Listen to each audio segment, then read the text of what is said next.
Hello and welcome back to my channel, and thank you for watching as always. I anticipate that this is going to be a much longer video than usual, and that is because I'm not only going to talk about the games that I played and the games that have come in and so on. I am also going to address what is happening in Israel and Palestine right now, and you may wonder why I would talk about that in a video about board games. It's because I have faced backlash in this community for my pro-Palestinian views in the past, and as someone who has Middle Eastern ancestry on both sides of my family, and as someone who has a graduate degree in Middle Eastern studies,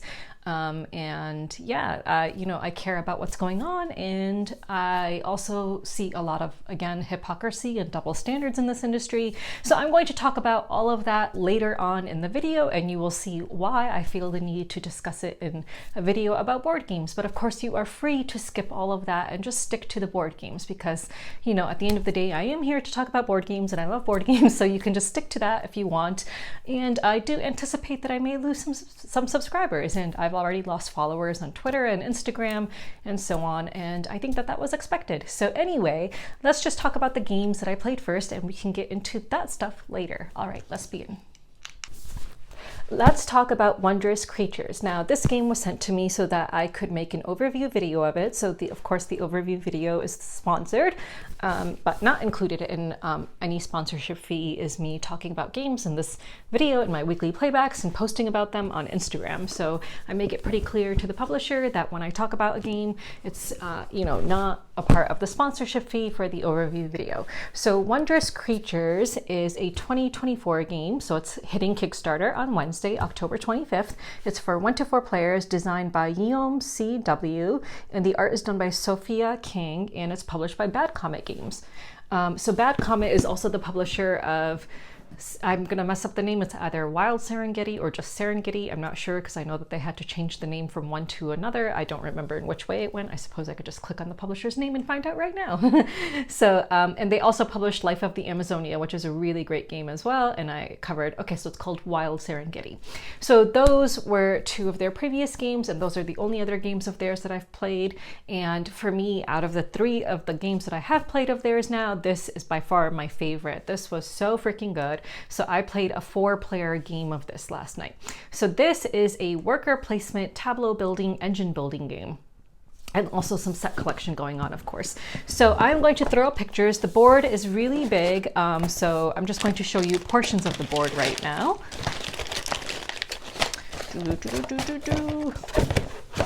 So depending on player count, you're going to have one side of the board or the other. So like, for example, again, as I said, it's a really big board, but you're going to have a section that looks like, this, and this is where your workers are going to go on the various like sand colored areas, and sometimes you'll be able to even go on the various terrain types. There's going to be eggs laid out here, which you will be collecting, and I'll get into all of that a little bit later. There's certain icons which indicate various actions that you may be able to take. So yeah, so you're going to be placing workers out here. Here you are going to see a bunch of trophies, which you will be collecting by completing various achievements, which will be here. And then at the top of the board is where you're going to have the market. So you're going to have cards up here for you to select. You're going to have a discard pile, of course. You're going to have eggs placed here, some net tokens, and some energy tokens. So that is what the main board looks like. An individual player board looks like this. And again, you will see pictures. So you are going to have areas where your eggs will go that you collect, and of course if you cover up a certain thing, you get to do that thing immediately. You're going to have 2 sliders here which will unlock some abilities of your captain. So for example, I played with, let me find the character that I played with. So I played with Bountiful Marie. So you slide in the character that you played with, and then if you unlock these abilities, you'll get to use them. So for me, if I unlock the top ability, then anytime I placed my crew captain, I could gain 1 more of an adjacent resource. And then the bottom one allowed me to place on different terrain types that contained an egg. Here you will be keeping track of the various resources. And then here you will have achievement markers, which you will remove to then place onto those achievement cards that will be on the board for you to get points. So yeah, and when you remove an achievement token to place there, it's a feather, then you of course get the bonus that is on the side. So each player is going to have 2 regular workers, so 2 crew members, and then a captain. So, you know, the creatures in this game are super cute. And let me just show you the captains. So depending on which captain you pick, like from the various captains here, you will take the matching captain, which will snap on, because it's magnetic, onto the animal, which will hold the captain. So for example, I played with these blue guys. So you'll see that 2 of these are just regular, like there is no magnet on them. And then this one has a magnet on it. So your captain just snaps right on, which is pretty cool. So, I mean, it's actually really like, this whole magnet thing is really cool. It's just, kind of like a bonus, I would say, in terms of component wise, like, it doesn't, because you're never going to have these upside down during the game. So it's not like, that it's like absolutely necessary, but it's definitely a nice thing to have. So super nice quality. So in this game, you are going to have a bunch of different cards, which you will be trying to collect. And they have different kinds of icons on them. So for example, each card will show you which terrain type it belongs to and then what type of species it is. And then of course on the bottom you will see whether it's an immediate card, which when you pay for the resources to place it, it's whether it's something you do immediately or whether it's an end game bonus type card. So, there's a variety of different cards. This one is a card that would activate when you recharge, which is something that you can do, and I will get into all of the various actions. Here is an energy card. So the icons here indicate what type of a card it is. And then again, the cost to play the card into your tableau. So if you've played Everdell, this game is very similar to Everdell in a lot of ways, but in my opinion, I think it's better than Everdell. I enjoyed it a lot more than I enjoyed Everdell for a variety of reasons, and I'll talk about that towards the end of this segment when I give my review of the game.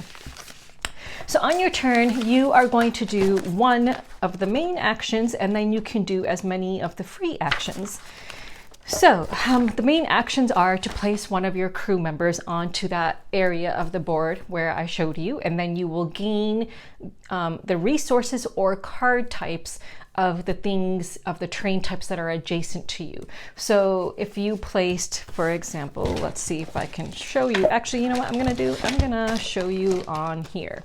So these are components that you would use in a 3-player game, but I'm just gonna use this to illustrate various things. So rather than have the whole big section, I will be using this. So let's suppose, for example, you placed your crew member, your crew here. You are adjacent to the fruit and the flowers, and yeah, that's it. So you would get to collect 1 fruit and 1 flower. So now you can collect those in resources, or you can take card types of those. So if there is a card in the market that is of a fruit or a flower, like for example, this one, you could take that, or again, you can advance on your resource tracker for those resources. And again, you need resources in order to play cards into your tableau. And this, by playing more and more cards, you're really gonna start to get a really good engine going. So that's one action you can do, is to place a crew. You can play a card, which is one of another main action you can do. So you can pay the resources and play 1 or 2 cards in front of you. So when you do the play a card action as your main action, you can play up to 2 cards. You can achieve an achievement. So as we discussed on the main board, there are going to be achievement cards for you to try to achieve. So that is an action in itself. So for example, this one says once you have 6 eggs at the top of your player board and they cannot be hatched, and I'll explain what hatched means, because this is a symbol for unhatched eggs, then you would decide, if you're the first person to do it, you would get 12 points at the end of the game. If you're the second person to do it, you would get 9. And if you're the last person to do it, you would get 6. Alternatively, there are some other kinds of achievements which you can try to get, which are with the light border, and you have like the option of, picking which one you want. So for example, but you can only achieve these once. So like, for example, if you had 7 of these symbols, you could claim the top spot. If you had 5, you could claim the middle spot, and you can only achieve the light border ones and the dark border ones once each. So once you achieve that achievement, you can no longer place one of your achievement tokens on it. So these will give you end game points. So completing an achievement is an action in itself, and then recharge. Recharge is similar to in Everdell. Once you've placed all your workers and you have no more actions you can do, like you can't play any more cards, you can't achieve any more achievements, then you take back your workers. By taking back your workers, that's called recharge, and it moves your time tracker token at the top of the board onto the next slot. And if you are like the first or second player there, you end up placing more eggs onto the board, and we'll talk about eggs in a little bit again. And you also get to place a new special tile onto the board to upgrade one of the terrain types. So let me just show you examples of those. So on the board, you see, various terrain types. So for example, I could upgrade it to this one, which now if I'm adjacent to that, I can use a net token, and I'll talk about net tokens in a little bit, to, collect this resource or get a card of the flower type. But if I'm adjacent to it, I can also use a net token to draw 2 cards. So there are various upgraded terrain tiles that you will get to place out when you recharge if you are like the first, second, or third player. It all depends on player count and how many of those tiles are in each spot, like at the top of the board for the recharge section. And also additionally, when you recharge, you are going to take 1/2 of the market, either the left half or the right half, and remove those 3 cards and refresh with 3 new cards from the draw deck. So those are the main actions. So you will do one of those, and then you can perform as many free actions as you would like during your turn. So you can use a butterfly net. So nets are these things, and each person starts with 2. You use nets to capture eggs, which are on adjacent terrain types. So if you are, place your creature onto a terrain type that has an egg on it, you don't need to use a net to capture that egg. But if there's one that's adjacent to you, you can use a net to capture that egg and place it onto your board. You can also use nets to complete those various bonus actions that are on those terrain tiles that are adjacent to you. You can use an energy token, which I actually never did. I did have a card with an energy token on it, but I actually never used it.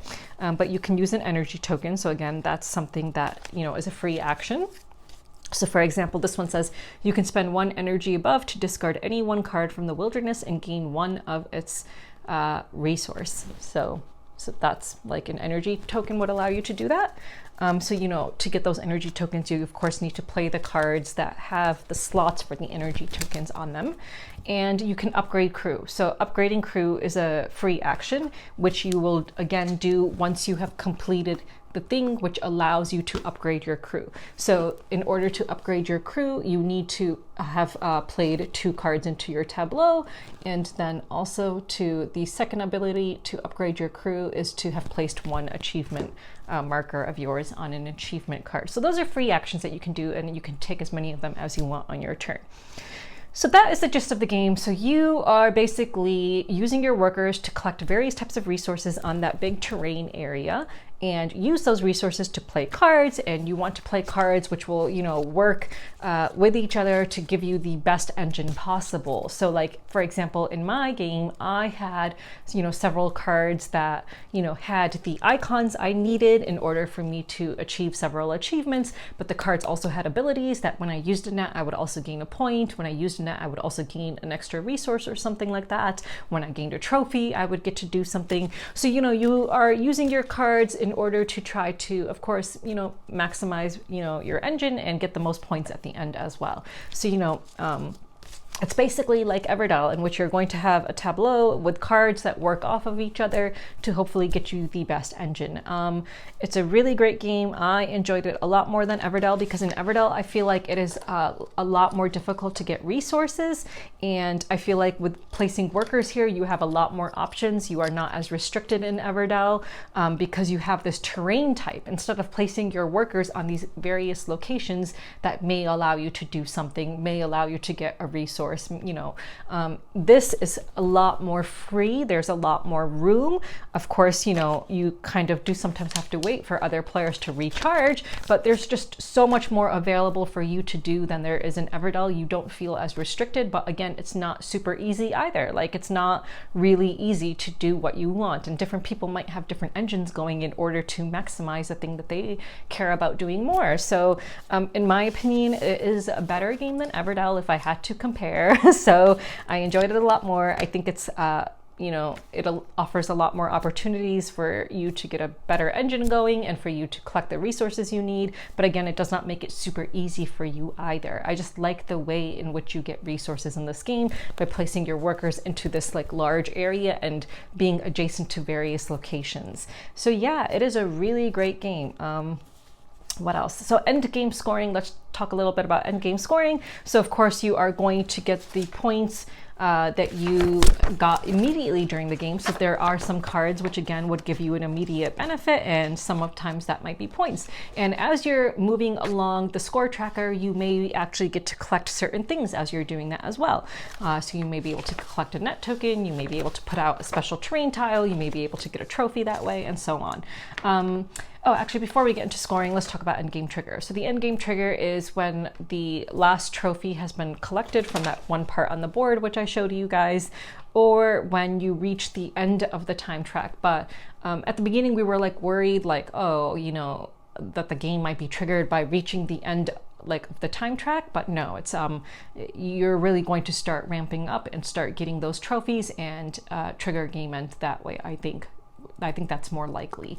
So I think it's more rare to trigger game end by reaching the end of the time track and not having removed all the trophies. So once the game end is triggered, then everyone will get one more turn, including the player who triggered game end.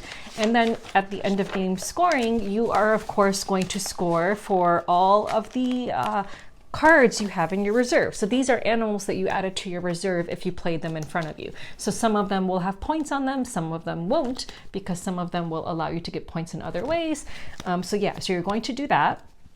And then you are going to score all of the cards in your tableau that have end game scoring conditions as well. So for example, let me find one, like this one. This one gives you 1 point per egg and hatched egg as well. So eggs are hatched when you use them to complete various achievements. So if you use an egg to complete an achievement, you flip it over and it becomes hatched and you can't use it again, but there may be a card which allows you to flip it back over. But cards in your tableau that you use to unlock achievements, those do not get flipped over. So it's better to have cards in your tableau to unlock achievements than eggs, I would say. So you're going to, again, score your end of game scoring cards, then all your creatures that have points on them. Then you are going to score for all the fulfilled achievements that you have on the board. So you'll see where your achievement marker is next to, and you'll get those points. Then for every trophy you collected, and you get a trophy each time you unlock an achievement.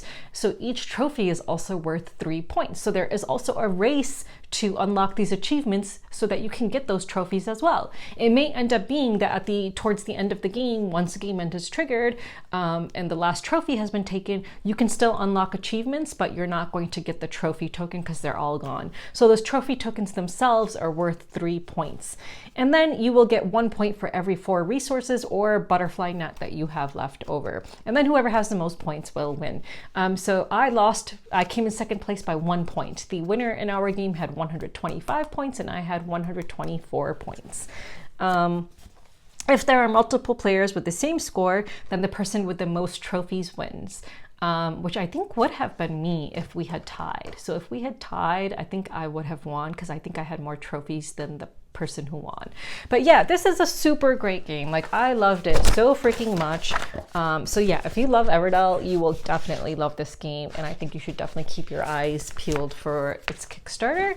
And again, like, the different captains have different special abilities, so there is some variability in this game, and you know, you'll of course have variability by all the cards that come out as well. I think one of the complaints that we had in the game was that the refreshing of the market happens too often. Like, we do not think it was necessary for that to be a part of the recharge, because there's other cards that come up that allow you to refresh the market as well, that you might play, and you may have special abilities that allow you to do that. But every time a player recharges, 1/2 of the market refreshes. And I think that that's just too much. I think that that was probably not necessary, but it does cycle you through the cards pretty quickly as well. So, but like, honestly, like, when I would recharge, I wouldn't even bother like looking at the cards that are out there, because I know, like, maybe like in the next turn, someone else is going to recharge and I'm not even going to have an opportunity to even select the cards that came out.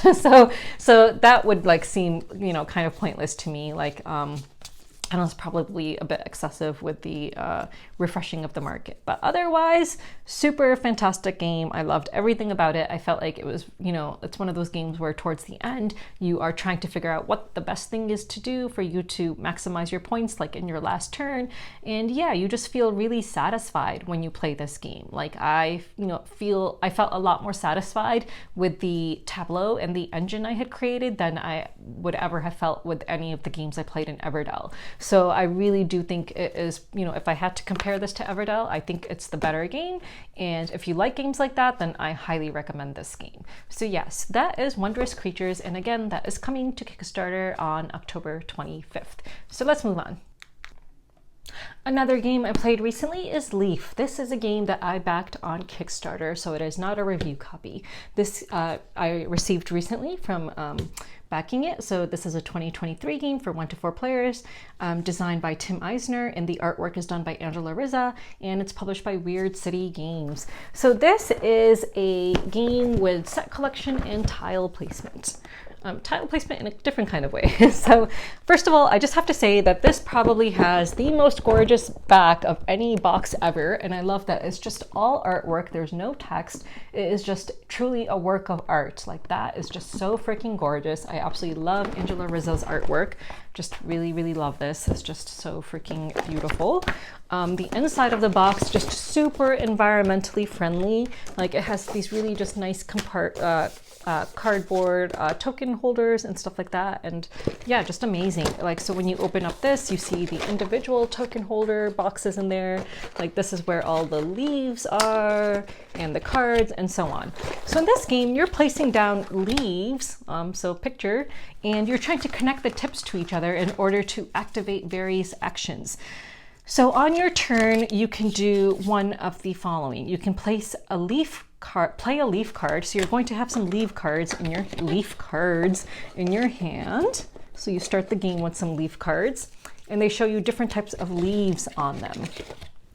So you'll see the different types of leaves, and you're going to, on the board, the main board, have stacks of those various types of leaves. So like, for example, this. So you're just going to have various stacks of leaves, and you will play a leaf card, and you can select the top leaf and place it. And when you select a leaf, you have to match at least connect 2 of the tips to 2 other existing tips. And the rule book talks about what is considered a tip. So like, for example, these are not tips, but this is a tip, this is a tip, and the stem is always a tip. So the book will talk about what are considered tips. So you need to connect at least 2 of the tips when you place a leaf, and then you get to do the actions that are listed on those tips that you connected to, not the leaf that you just placed, but the leaf that you connected to, or multiple leaves that you connected to. You will do the actions that are indicated on those tips. So if you see a green, that means you get to draw a leaf card. If you see an orange paw, it means you get to gain an animal card, and I'll talk about why you want animal cards. If you see a brown tree, you get to move up 1 space on this actual tree, this tree, with your squirrel, and that just basically gives you other bonuses throughout the game. And then depending on your location on this tree at the end of the game, you will get certain points. If it is a yellow sun token, then you get to collect a sun token, and I'll talk about what those do and why you need them. If it's a red mushroom, you get to grow a mushroom. So you can either place a baby mushroom from your supply or grow a baby mushroom into an adult mushroom. So you want to place mushrooms, and if you play 2 of the same leaf cards on your turn, not only do you get to select that leaf and place that leaf, but you also get to place a mushroom token on the leaf that you just placed. However, if you get a red mushroom token icon from placing a leaf, you can then place that mushroom on any leaf you want, as long as you don't already have an existing mushroom on that leaf, or you can grow an existing mushroom. The reason you want to grow mushrooms is because 3 or more adjacent adult mushrooms at the end of the game will get you points. So that's why you want mushrooms on your leaves, and you want them to be adjacent to each other. You want at least 3 of them in order to score them. So animal cards. So when you collect animal cards, you are going to place them at the top of your board, your individual player board, and then you are going to be trying to move them down into your animal den, because only the winter den, because only the animals in the winter den are going to score at the end of the game. When do you move down animals? So you're going to move down animals by when someone turns in sun tokens in order to advance the season marker. So this is, tracking the game and when game will end. So you are going to be able to spend 3 sun tokens in order to, move the time tracker forward 1 space, and you will also gain the points indicated in the space that the time tracker moved into. And when you cross one of these frosts, you will take all the animals of one type and move them into your den. So for example, if I had owls and squirrels and foxes in the top part of my board, I would select one of those, one species, and move them all into my winter den. And in order to score those animals, you want at least, again, 3 of them, if I remember correctly. Because, oh no, actually you don't need at least 3 of them. In your winter den, you, at the end of the game, if there is, depending on the number of animals there are there, if it's 1 animal of that type, you get 1 acorn. If it's 2 animals of that type, you get 3. If it's 3 animals of that type, you get 6. And then for 4+, you will gain 1 additional acorn above 6. So you can actually have just 1 of each type. It doesn't matter, but it's not going to score you mega points. You want to get at least 3, to be honest. And then the same with the mushrooms. I misspoke. So groups of adult mushrooms that are on adjacent leaves, if it's 1 mushroom, you'll get 1 point. If it's 2 mushrooms, you'll get 3 points. If it's 3 mushrooms, you'll get 8 points. And then for each additional mushroom after that, you'll gain 1 additional point. So it pays to have 3 adjacent mushrooms and 3 animals of a type in order to maximize the number of points that you get. And then again, climbing the tree, you'll get points based on how far you are. And then any sun tokens or leaf cards left over at the end of the game will get you points as well. You can lose points too. So if you at any point run out of leaf cards and you need to draw leaf cards, you will lose 3 points for filling your hand with cards that way. So yeah, so it is a really good fall game. I absolutely loved it. It was just a very cozy game. I feel like it has very the perfect vibe for playing in fall. Absolutely loved it. The components are fantastic. Let me just show you some of the individual components that are in here. So in here, you'll see your mushroom tokens. And on one side is a baby mushroom, and on the other side is an adult mushroom. So of course I did back the deluxe version. So these are deluxe components. And then there is this squirrel token. So again, deluxe components here. The only complaint I have is that the red color, the box is not red. Like it's more of an orange. Like inside here are red tokens, but the box is more of an orange. That's the only minor complaint, really. Otherwise, fantastic game. Absolutely loved my play of it. I played it on a very rainy autumn day, and it just felt like the perfect thing to do on that very rainy day. Well, let me just show you some of the artwork, of course. So here are the various animal cards, just stunning artwork. Angela Rizza, again, just really, really love her artwork. It's just beautiful. Just fits the autumn theme perfectly. What's in here? Oh, here are the acorn tokens, again, deluxe. So, and acorns are what are considered points in this game. So yeah, absolutely love that. This edition, I got the expansion, which I did not play with yet, so I don't know what the expansion does. And again, the leaves are just amazing. Just absolutely love these deluxe components. I do not know if the regular edition contains wooden leaves, but these are just really, really just so nice. So yeah, I just absolutely love this game. I did play the designer's other, and the first player token is this cool little hedgehog. I did play this designer's other game, Canopy, which I actually did not understand as well. I thought the rule book was just not very, well written, and I never really I didn't give it another chance, but maybe I should. But I really, really love this game. I thought that this was really, really good. So yeah, definitely a really great game to play in autumn. So absolutely love my copy of Leaf, and I'm just really, really glad that I backed it. So let me know if you also backed this. I think he recently had another standalone game that was kind of related to Canopy on Kickstarter. So yeah, so anyway, so that is Leaf, and let's move on.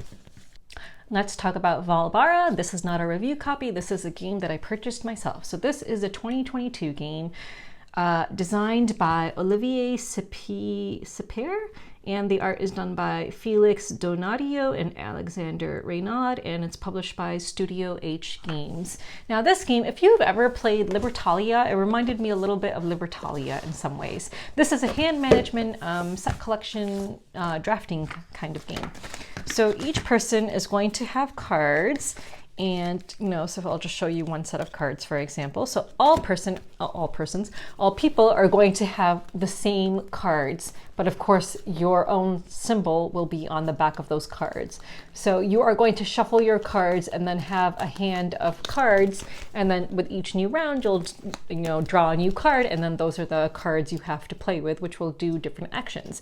In front of you, you are going to have 2 rows of various terrain types, which have different kinds of scoring conditions and stuff like that. So here are the various terrain types and the various scoring conditions that they will have.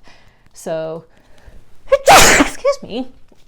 So each round you are going to play a card from your hand, and then from the highest value to the lowest value, the lowest number to the highest number, you are going to get to take your action. So for example, if someone played a 1, they will get to select a card first from the row and the column that is available to select cards from, and then you have a second row so that you can see what's coming in the next round. And then some abilities may allow you to switch cards from one row to another because you may want to screw someone over.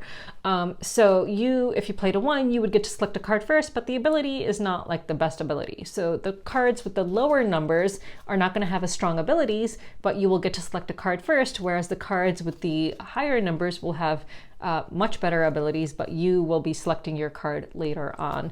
So, and depending on player account, I believe that there's a certain number of cards that will be in play for you to select from.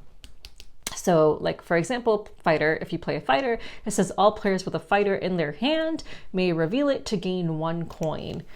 So going in number order, you're going to select cards and add them to your tableau, and then you immediately score that card. So for example, if on the second turn I had 2 of these cards, and I actually did go with this strategy and won.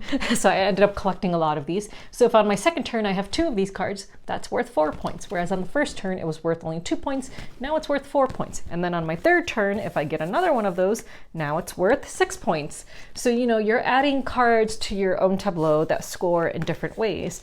For example, this one, you will be looking at your neighbors to see if they have this card, and that will determine how many points you score if you get this card.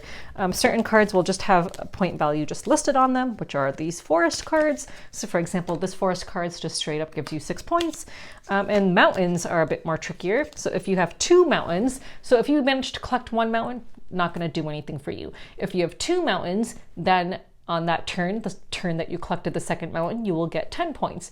Then if you collect your third mountain, does nothing for you. But then when you collect your 4th mountain, you will get 20 points. So mountains are a bit trickier. There are of course fewer mountain cards in the whole deck. So mountains are a bit trickier. And if you are competing with someone else for mountains, it can get you mega points if you manage to get all 4 of them. This one will give you 2 points for each different card in your tableau, and this one will give you for each. I actually don't remember what that one is, but it's a max of 6 points. I think it has something to do with the coins you have, or you'll get coins based on each water symbol you have in your tableau. I believe that's what that is. So different cards will score in different ways, and you are just basically trying to collect various cards by playing these cards from your hand, hopefully at the right time. And just like Libertalia, there's a card which may allow you to take a card from the discard, because after you play your card, you discard it, of course. So you have your own discard pile of all the cards that you had played thus far. So you may be able to get a card from your discard pile. Here's one card that says double the reward for the land you add to your realm this round. So, you may even get to double your reward. So for example, if I'm collecting a bunch of yellows and I play this card, and then, my reward is like 10 points because I have a bunch of those yellows. Now all of a sudden I'm getting 20 points. So yeah, so it's a really cool game. You can affect other players. You can like take stuff away from other players, you know. It's a really good small box game. I absolutely loved it. You do keep your money, your point tokens upside down. And then at the end of the game, whoever has the most points, of course, wins. And I did win my play of this game. And again, I won from collecting just a bunch of these. So just a bunch of those. And then I think I had one other type of card in my tableau, if I remember correctly. So that's how I won my game of Vaalbara, and I really like it. I actually played with someone else's copy, so not my own. But yeah, so good game, and I do recommend it if you want like a small box game that is like kind of similar to Libertalia, but quicker and just a lot more portable than Libertalia. So if you enjoy Libertalia, I really think that you will definitely enjoy this game as well. So yeah, so check out Vaalbara, and let's move on. Let's talk about Nokosu Dice. This is not a review copy. This is a game I purchased at Essen. So Nokosu Dice is a 2016 game for 3 to 4 players. It is designed by Yusuke Matsumoto, and the art is done by Sai Beppu, and it's published by N Games. So this is a trick-taking game, and it is a very good trick-taking game that uses both cards and dice. We have played with my copy. I've played with my copy like twice now, but I went ahead and sleeved all the cards just because of this. I know it's going to be a very difficult game to get. At Essen, they only had 200 copies available, I believe, and I was lucky to be one of the people who managed to score a copy. I do not know when it will go into wider release, but let me just show you the insert. So even sleeved, you can manage to fit everything in. So I managed to fit everything into the box sleeved. The cards go here, the bag I fold up here, the score pad is here, and all the dice have to be taken out of the bag in order to fit, but that's fine. And then you have your little dice holder and then the player boards underneath. So they do everything does fit even if you sleeve the cards. As long as you don't mind having your dice just out, you know, like that.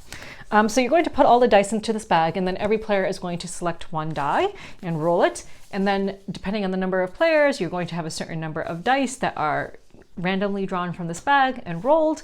And then, you know, going around, you're going to start taking turns selecting a die until there's only one die remaining. And then at the end, you're going to have a certain number of cards in your hand plus a certain number of dice. And there's going to be one die remaining, which is going to be the trump color and the trump number. So if it's a 3 blue, then the trump color is blue and the trump number is 3.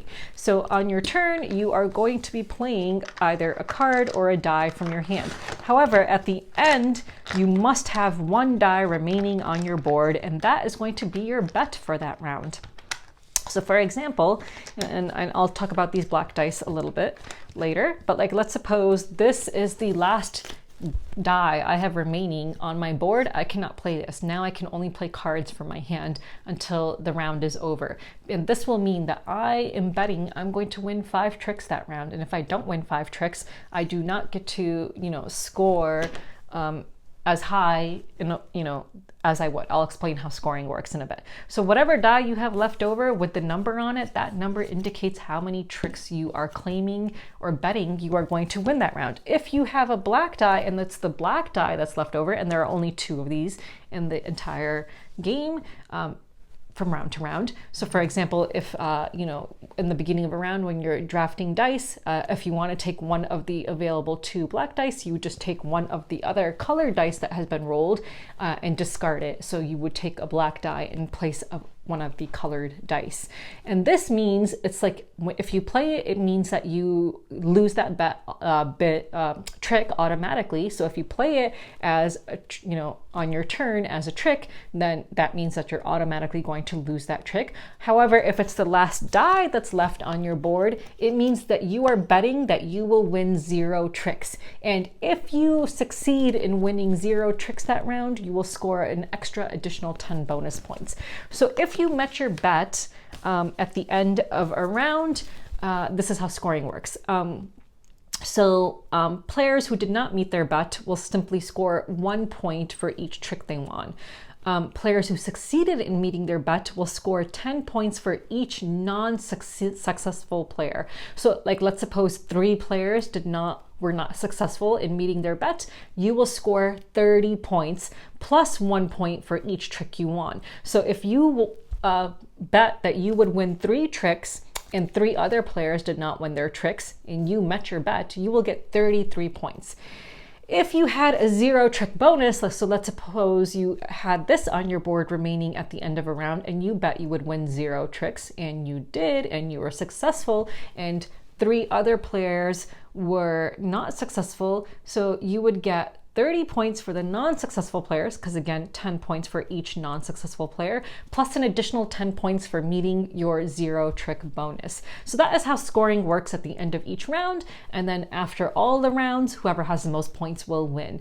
That is essentially the game. So you will be playing either one of the dice that you had drafted, and the drafting part is super fun, and you're looking at the cards in your hand. So first you're going to be dealt the cards. So the cards number from 0 to 7 in all of the colors of the dice. So there are, how many colors are there? There's yellow, green, blue, red, and purple. So 5 colors, and cards come in those same 5 colors, and the cards number from 0 to 7.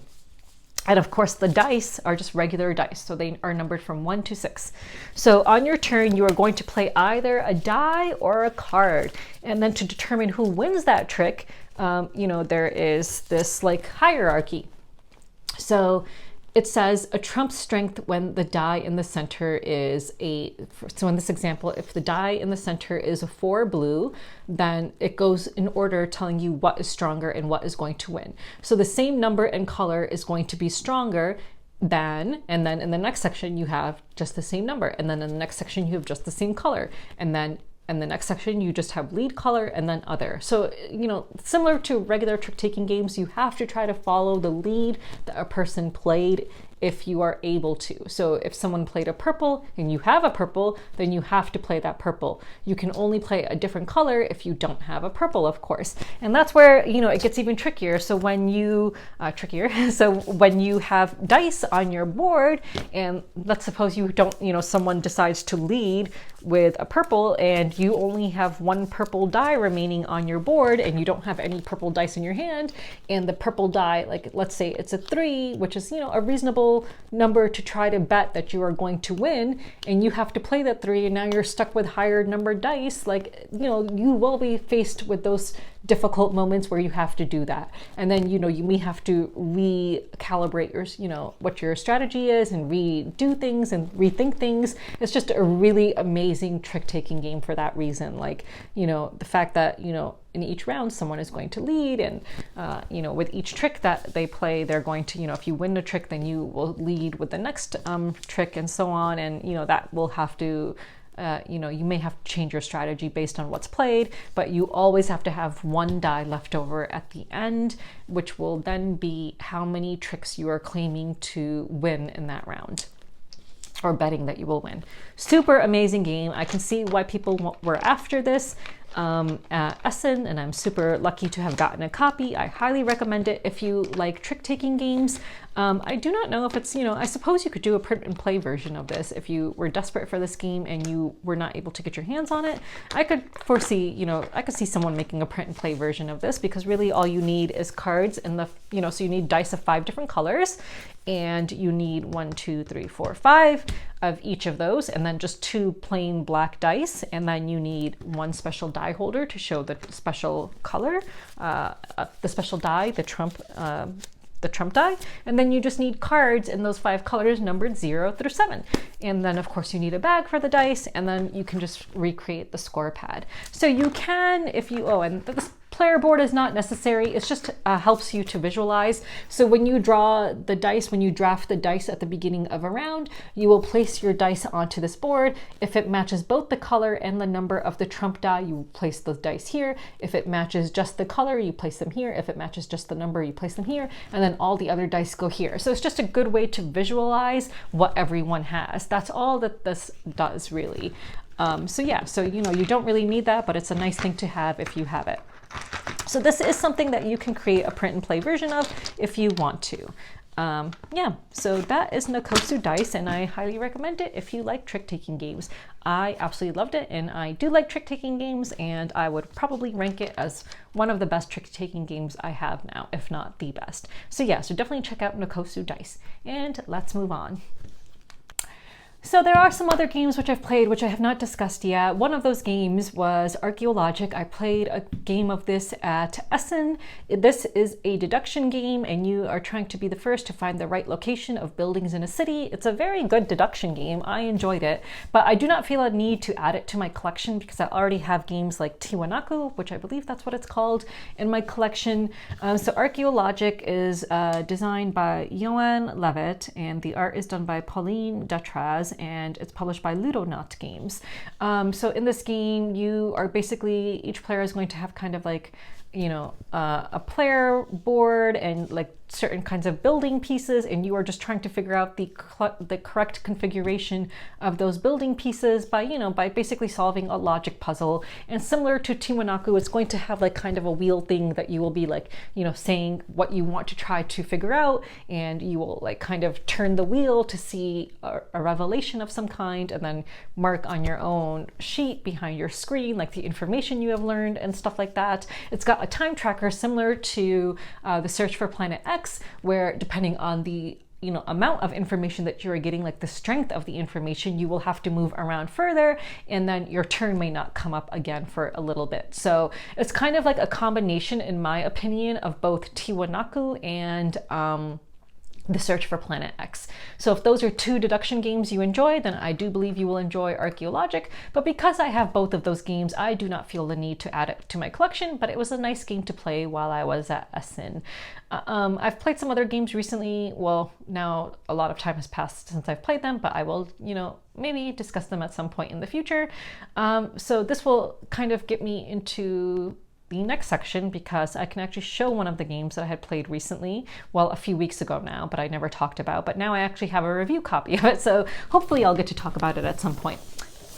So one of the games I received recently is First in Flight, which I did have the opportunity to play a couple weeks ago with someone else's copy, but this is a review copy that I've received, and this is a game designed by Ben Rossett and Matthew O'Malley. Now those two designers are the designers of The Search for Planet X and a game that I covered recently called Fromage, which I absolutely loved. Fromage is such a great game, so when I found out that they were the same designers of this game, I really wanted a review copy of it, and I am grateful to the publisher for sending me one because I absolutely enjoyed my play of this game with someone else's copy. This is not a deluxe version of it, so I'm just going to show you the components, and I'm not going to talk about how it plays right now, but it comes with stickers, which I got to figure out how to place onto the inserts.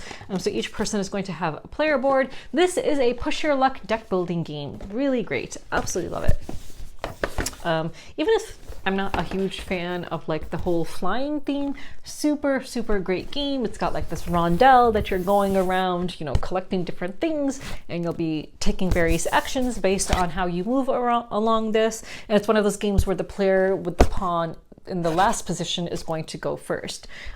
So it's not like the person who's ahead, like you want to try to be mindful of which actions you take and how far along the rondelle you move, just, in many other rondelle games. There's a point tracker above and stuff. So in this game, you're trying to get your plane to fly as far as possible, like stay in the air as far as possible. It's a deck building game, so there's going to be like these damage cards and various other cards in the game. There's going to be cards that will hopefully help your plane get as far as possible.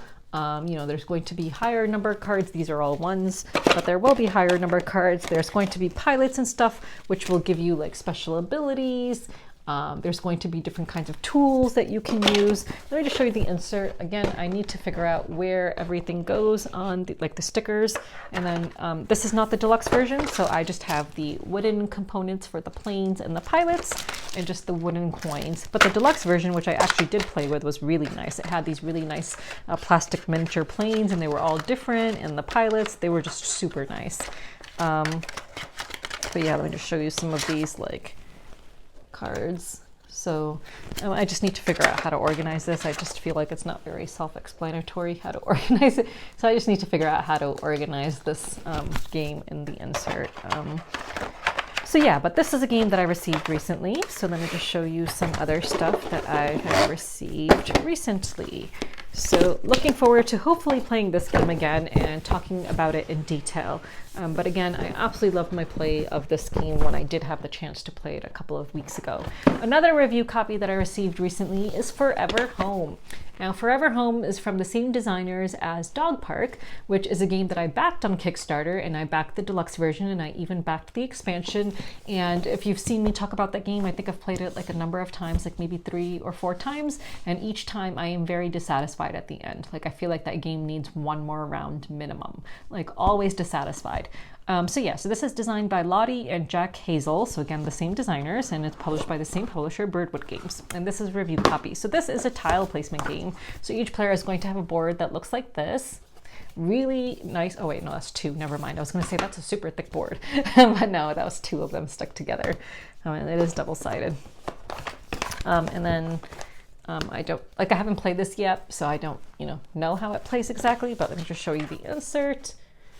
So inside this bag are a bunch of different tiles with dogs on them. So like different colored tiles. And it was like all rainbow colored. It was like red, orange, yellow, green, purple, blue. So it was like the colors of a rainbow. And then there's these different dog meeples. There are these cards. And then just a bunch of other cards. And again, have not played, so do not know how it plays yet. But in this game, I believe you're just trying to rescue shelter dogs and just place them into your home and give them a forever home. So looking forward to playing this. I hope that this is a game that I will feel satisfied when I am done playing it, unlike Dog Park. I still like Dog Park, but I think I'm just going to start house ruling that it needs one more round because I'm just tired of playing it and just feeling unsatisfied at the end every single time. So I'm going to start house ruling that we will do an extra round in that game if we play it. Another review copy that I received recently is from Stonemaier Games.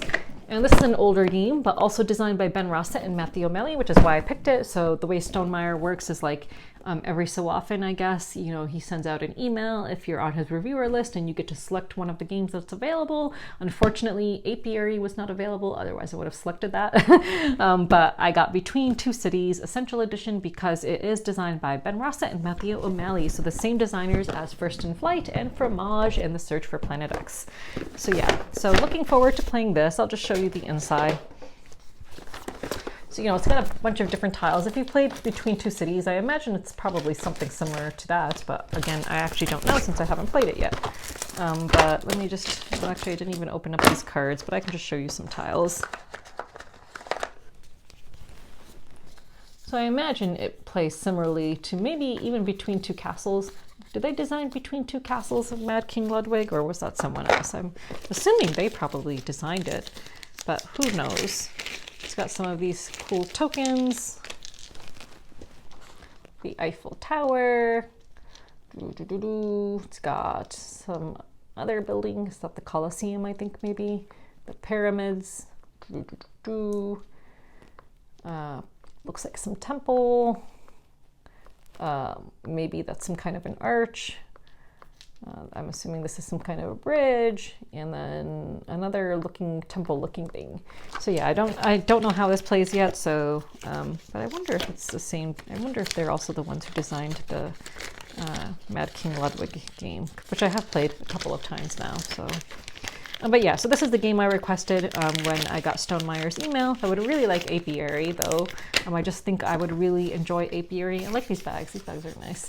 I really think I would enjoy Apiary just because of what it's about and how it plays. Bees in space, blah, blah, blah, worker placement. I really think I would love that game, but unfortunately that was not available yet. So another game that arrived recently is a game I backed on Kickstarter. And I've been on a mushroom backing kick. So I've been backing a lot of mushroom themed games. So this is the first one I ever backed on Kickstarter, the first mushroom themed game I backed on Kickstarter, and it arrived. It is Mycelium, a mushling game, or would you say mushling? I do not know. It's a very nice box. And then we've got the rule book and then a board. And I did go ahead and sleeve all these cards just because, I don't know. Just because I did, it's a double-sided board. Bum, ba, da, bum. Then you've got like this cardstock board for various cards, I imagine. And then I'll show you the insert. It's a nice insert, but with the sleeved cards, they're a little bit, it fits, but they just are a little bit over the thing. But here is the board without insert, I mean. So yeah. And then, so various kinds of cards. So let me just show you some of the cards in this game. So here are some like various mushroom cards. And again, I sleeved all of these, and there's so many of these. There's like these hero Mushling cards. Just really, really love the mushroom artwork. So I just wanted to keep all the cards nice and safe. They were really nice quality cards though, so maybe it wasn't necessary to sleeve, but I did. Let's see.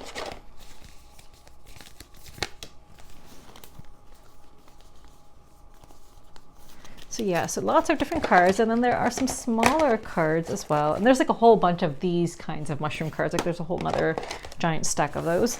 And then there are these smaller like cards that have a toad on the back.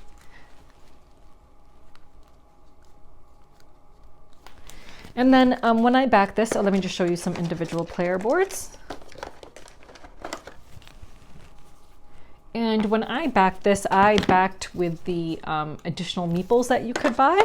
So each person has like a bunch of different mushroom meeples, and then a bunch of different like of these like little path like thingies, logs or whatever that you'll place to connect to your Mycelium network.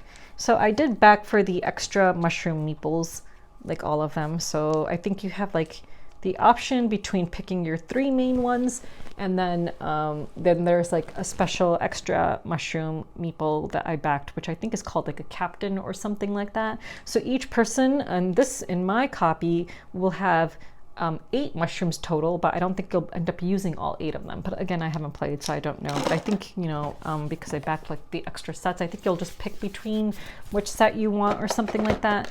And then there are some cardboard components as well. Like I think these are probably like point tokens and stuff like that. There are some golden cubes. So yeah, so I'm really looking forward to playing this. So I hope I will get to play it soon. FlagCon, the convention that I'm helping to organize, is coming up pretty soon, because that is the first weekend of November. So I might take this there and try to play it at FlagCon if anyone would like to. So those are the games that arrived. But let's move into the games that I'm backing, because speaking of mushrooms, I'm backing another mushroom game. So recently, you guys know that I had backed the mushroom game, which was called Mycelia, the strategic mushroom game. So that was the 3rd mushroom game I ever backed. And now I'm backing my 4th mushroom game, which I'm afraid may not even fund. It's called Shrooms, the Game of Mycology.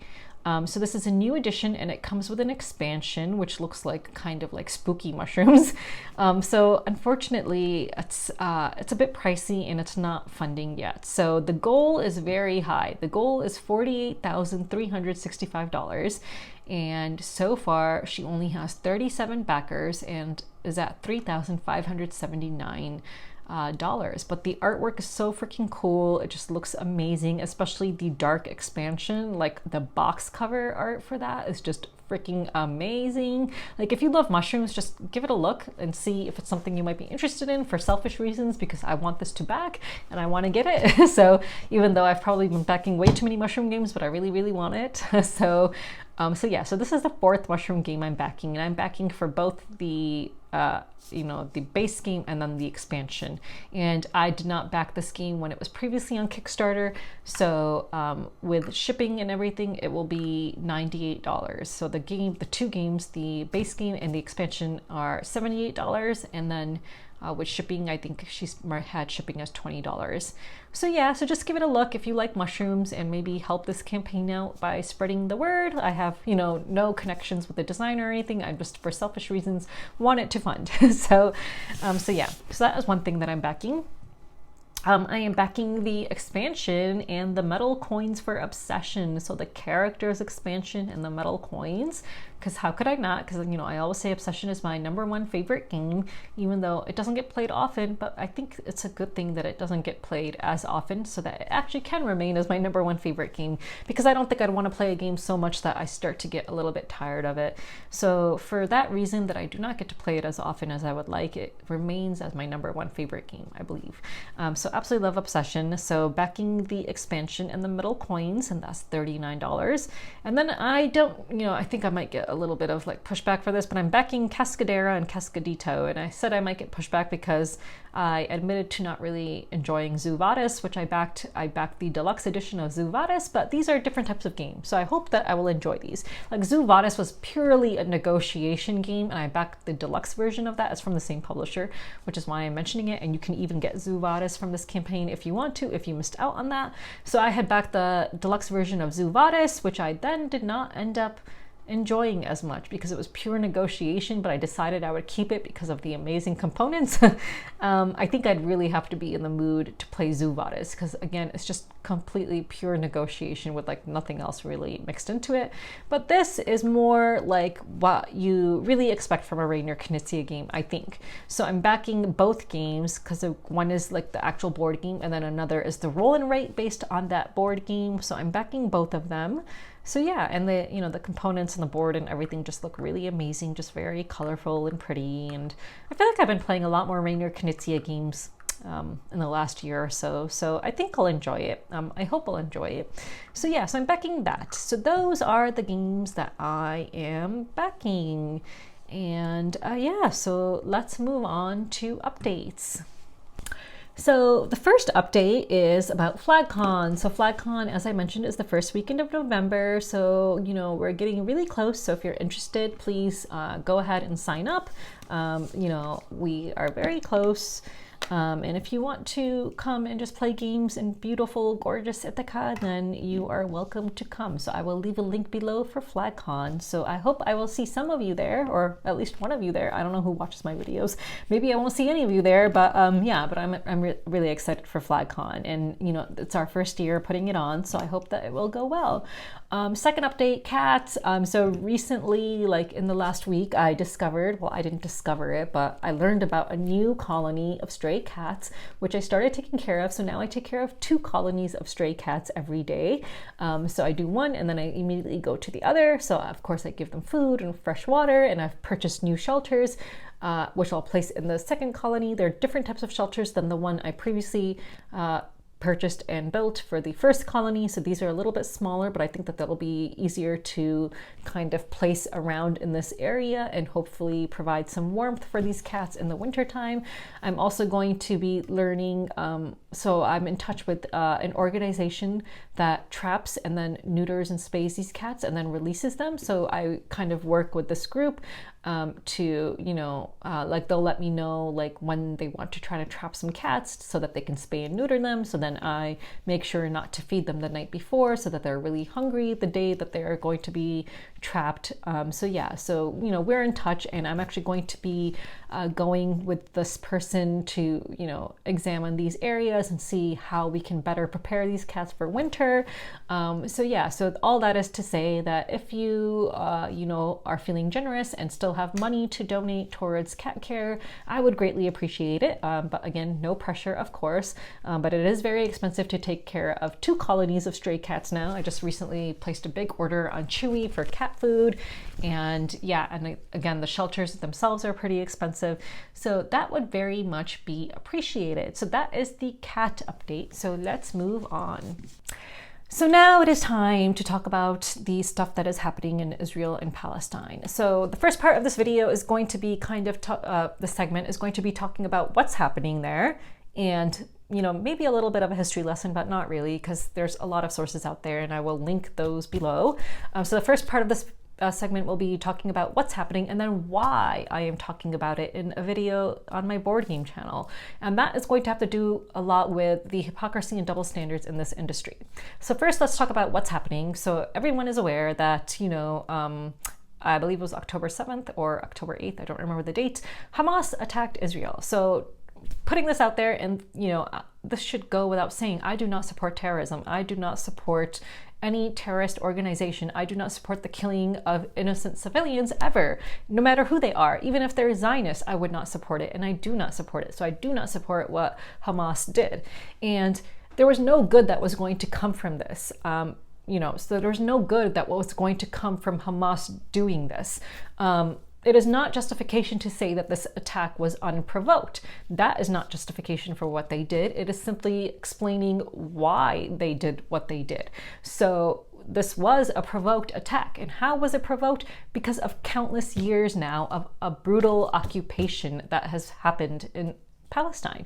So, looking at history, you will see what happened. And I'm going to link videos below, which I implore you to watch. So years ago, when I was an undergraduate student, this woman came and gave a presentation. Her name is Anna Baltzer.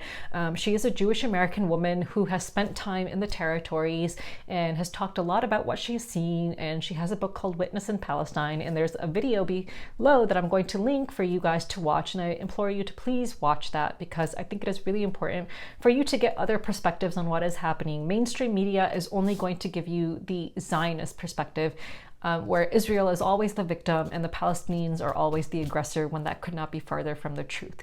So I implore you to try to find other media sources so that you can educate yourselves on what is happening and realize that what is actually happening is in fact a genocide. And these Palestinians have been the victims of an ongoing brutal occupation for many, many years now.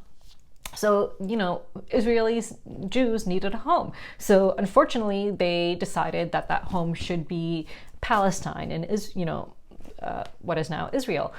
So people had been living there for many, many, many, many generations. These people, who are they? They're the Palestinians. They are a mixture of both Christians and Muslims. So they've been living there for countless generations. This was their home. The argument that that this is not an occupation because the state of Palestine did not exist, that it wasn't actually on a map, is like one of the stupidest arguments anyone can make. Just because there was no official state of Palestine does not mean that those people did not have a right to reside there. That was their home for many, many, many generations. They've been living there for an extremely long time. They are indigenous to that region. That is their home. When you come in and kick people out of their homes, like literally remove them from their homes with the threat of violence, and you take over their homes, that is an occupation. You force them into certain small areas of land and then even build illegal settlements on those areas that is supposed to be their land only. I mean, this is occupation. And I implore you to watch Anna Baltzer's video, which, by the way, was from years ago, and things have only gotten much worse. She will explain to you what occupation actually means and how these Palestinians are actually living, or what we should actually say, not living, because this is no life for people. These checkpoints that they have to go through, the lack of medical care, the lack of water, the lack of electricity. And again, this video is from years ago, and things have just only gotten much, much worse. Not being able to have jobs because of checkpoints. You just cannot live in the way that the Palestinians are living. This is no life. It's been described as an open air prison. I recently heard someone say that we should not be describing it as an open air prison because that implies that the Palestinians committed a crime. Rather, we should be describing it as internment camps or concentration camps. And that is exactly what it is. You have a state of Israel which has literally created concentration camps when they themselves were the victims in concentration camps during World War II. This is a pure case of people who suffered a great tragedy who are now inflicting that same tragedy on another people. It is a case of where the victims have become the victimizers. It is so clear to see to most of the world nowadays. Although in the board gaming community, you would not think so. And I'm going to talk a little bit about that later, but you see mass protests around the world for the people of Palestine because most of the world is now waking up to the fact that the state of Israel is an aggressor, is an illegal occupier, has been keeping these people held hostage in these tiny strips of land, basically. And again, please watch the videos that I have linked below because I think it is really important for you to get another perspective on this. Again, what Hamas did was completely wrong. It's never justifiable, but it is explainable. It's explainable because you have been treating these Palestinians like this for a very long time. You have been keeping them under a brutal occupation, killing their civilians, you know, nonstop for many, many years. These people are the victim of a genocide. This has been happening for many years now. If you look up the definition of genocide, this qualifies. Like, you look at the stages of genocide and the way that states will convince you that what they are doing is right, and how Israel is trying to brainwash the world into thinking that by eradicating all the Palestinians, it's making itself a safer state. Like, it is committing a genocide right before our eyes. And if you asked yourself ever, like, how did apartheid ever exist in South Africa? Like, why did that even happen? How did the Holocaust ever happen? Like, these things happen because people stay silent. People stay silent and ignore the aggressor and ignore the atrocities that are happening for various political or personal reasons. So we are seeing the world ignore an ongoing genocide right now. And it's really, really terrible. So I'm going to link a bunch of videos below, and I hope that you will watch them and give yourself an unbiased view or a different view of what is happening, because the media gives you the Zionist view. That is what you are fed. Mainstream media like Fox, NBC, even BBC, all these networks are already going to give you the Zionist view. That is what you are fed with every single day by mainstream media. You need to go out and seek Palestinian voices. You need to go out and seek Arab voices and learn the truth of what is happening, and even non-Palestinian and non-Arab voices who have done research and know the truth. Like, for example, Anna Baltzer. So you need to go out and seek these voices and learn about the truth and not be afraid of what you might find. I've learned that most people like to stay ignorant and like to stay with their one viewpoint because they're afraid of what they're going to see. They're afraid of what they're going to find. And people don't want to be challenged. People don't want to have their whole world turned upside down. Like, it's safer for them to continue believing in the one thing that they're believing. It's safer for them to continue believing that all the Palestinians are terrorists. All the Palestinians support Hamas, which is absolutely not true. All the Palestinians are violent. Absolutely not true. And mind you, Palestinians have been engaging in non-violent activism for years, which is ignored. The media does not show you non-violent activism. It does not show you the protests. It does not show you the peaceful protests, which then Israel attacks and kills the protesters. Like, this happens all the time. Like, Israel has been killing innocent Palestinians nonstop for many, many years now. If you compare the death tolls of Israelis to Palestinians, there is no freaking comparison. It's clear when one side is the aggressor and one side is the victim, but Israel will constantly paint itself as the victim. So, you know, please educate yourselves. Like, go find out these other news sources and see what is happening. You know, saying that it's okay to kill a bunch of civilians because of what Hamas did is absolutely wrong. And you will even find people who were victims, who's, you know, had family members killed by Hamas recently, who are saying that that should not give Israel the right to do what it is doing. It has killed over 1,000 children since it started its war against the Palestinians. So over 1,000 children, Palestinian children, are now dead. More children have been killed in 12 days than have been killed in Ukraine in 2 years. Yet where is the outpouring of support for the Palestinians? There really is not as much support as there should be, because again, the media will convince you that all Muslims are terrorists, all Arabs are terrorists, all Arabs support terrorism, which again is not true. And mind you, the last election which took place in Palestine, which then brought Hamas into power, was in 2006. If you were to go into Palestine today and see how many people support Hamas, I think you would be surprised to find that it's not the majority.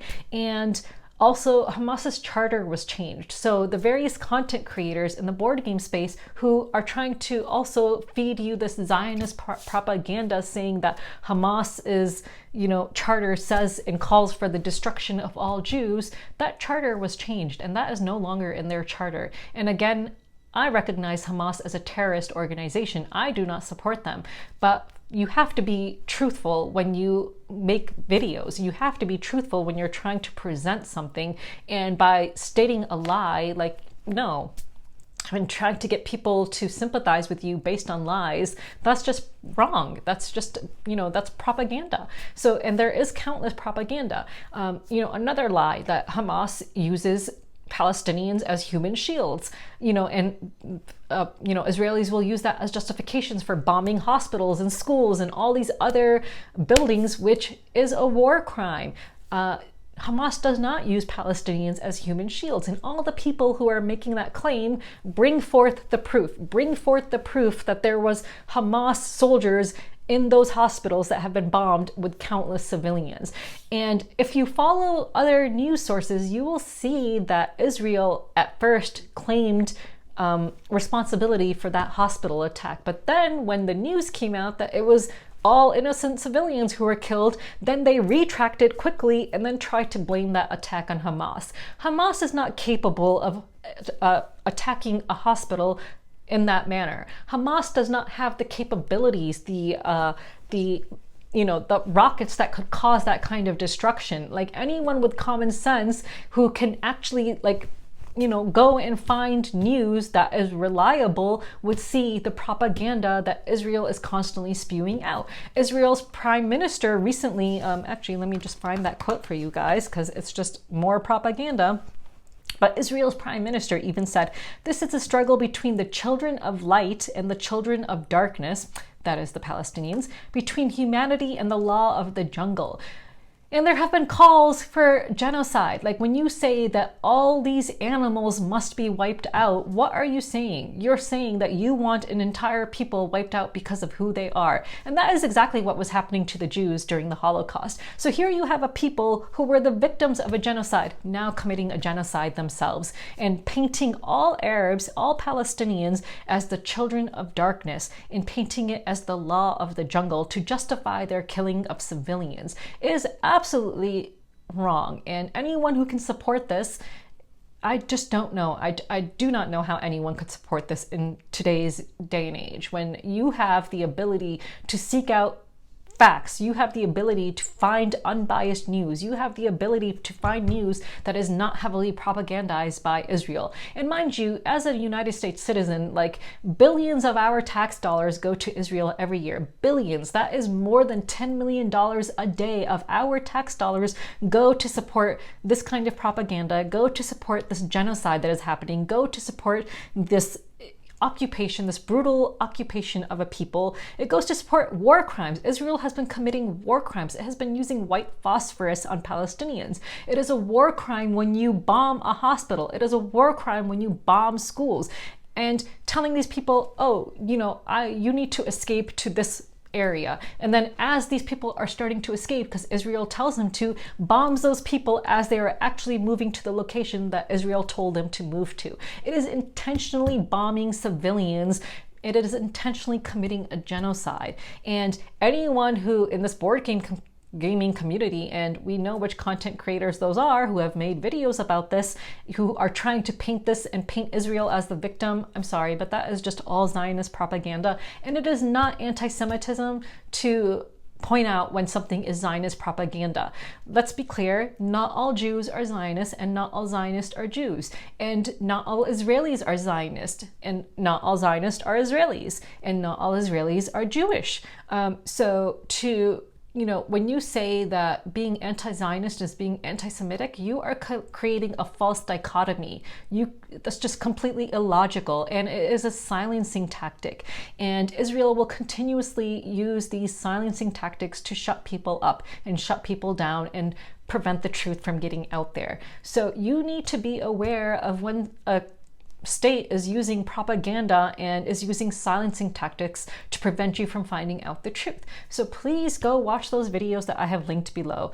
And the fact that there is a content creator, Quackalope, showing or linking to Ben Shapiro's videos and spewing a bunch of hateful rhetoric against Arabs and Muslims is disgusting. And I'm so ashamed that I was ever friends with this person at one point in time. The fact that I was friends with Jesse Quackalope at one point in time, and he is now sitting on his channel spewing a bunch of Zionist propaganda, a bunch of hateful rhetoric towards the Arabs, which is encouraging this genocide and encouraging people to believe in a genocide, is disgusting. And this person needs to open his eyes and expose himself to the truth, because he is not being exposed to the truth. He is being exposed to Zionist propaganda.